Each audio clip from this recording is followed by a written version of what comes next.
মহাদেবের মতো মা দুর্গারও তৃতীয় চক্ষু রয়েছে। যেখানে দেবীর তৃতীয় চক্ষুর উল্লেখ রয়েছে সেখানে তাকে ত্রম্বক আখ্যা দেওয়া হয়েছে। পুরাণ অনুসারে মহাদেবের তৃতীয় চোখ জ্ঞানের প্রতীক এবং দুর্গার বাম চোখ চাঁদ রয়েছে, এটি মনের ইচ্ছার প্রতীক। দেবীর ডান চোখের অবস্থান করছে সূর্য, এটি কর্মের প্রতীক, এবং তৃতীয় নয়নের অবস্থান হচ্ছে অগ্নি, যা জ্ঞানের প্রতীক।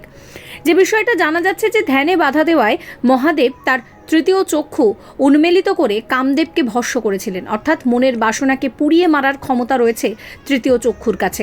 মনে করা হয় আমাদের প্রত্যেকের তৃতীয় নয়ন রয়েছে, যা চোখে দেখা যায় না।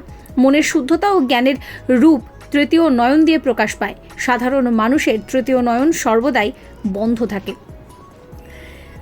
দেবী দুর্গা সম্পর্কে বলা হচ্ছে, সর্বমঙ্গলা মঙ্গলে শিবে সর্বার্থ সাধিকে শরণ্যে ত্রম্বকে গৌরী নারায়ণী নমস্তুতে। অর্থাৎ হে গৌরী মা, তুমি শিবের অংশ, তুমি সবার থেকে পবিত্র, তুমি সবার মনের ইচ্ছে পূরণ করো, আমি নিজেকে তোমার পায়ে সমর্পণ করেছি।